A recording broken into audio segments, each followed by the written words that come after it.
गांव के कोने में जहां हर सुबह पक्षियों की चहचहाहट और हल्की ठंडी हवा का एहसास होता था, वहीं एक घर था जहां हर सुबह कुछ खास होता था। इस घर में रहती थीं जानकी देवी और उनकी बहू राधा।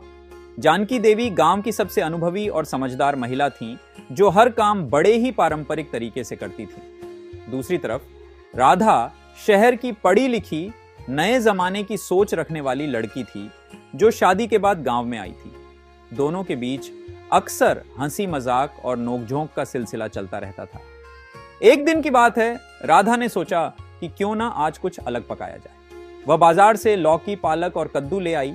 उसने अपनी पसंदीदा रेसिपी निकालकर सब्जियां तैयार करनी शुरू कर दी। तभी रसोई में जानकी देवी आ गईं और राधा को किचन में व्यस्त देखकर बोली, अरे बहू, ये क्या सब्जियां ले आई हो? लौकी, पालक और कद्दू? इनसे तो तुम्हारे ससुर जी का पेट खराब हो जाता है। कुछ स्वादिष्ट बनाना था तो आलू भिंडी बना लेती। अम्मा जी, ये सब्जियां बहुत हेल्दी है। लौकी और पालक में तो खूब सारे विटामिन होते हैं। आजकल डॉक्टर भी यही सलाह देते हैं कि ज्यादा से ज्यादा हरी सब्जियां खानी चाहिए। बहू, डॉक्टरों की बात सुनते सुनते तुम लोग कब अपनी जुबान का स्वाद खो बैठे, पता ही नहीं चला। हम तो भिंडी, आलू और करारे परांठे खाते थे और हमें कभी कुछ नहीं हुआ।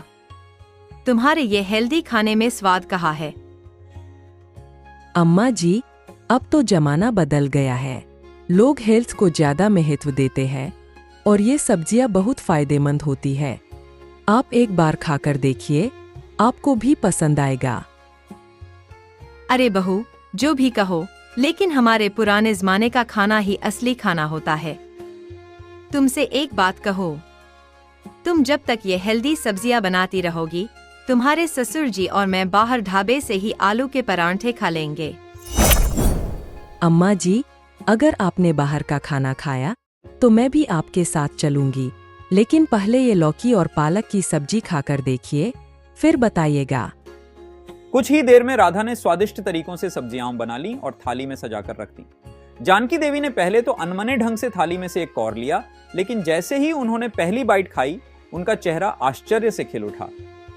अरे वाह, ये तो काफी स्वादिष्ट है। तुमने इसमें कौन सी जादू की छड़ी घुमाई? अम्मा जी, ये जादू नहीं, सिर्फ थोड़ा सा नया तरीका है।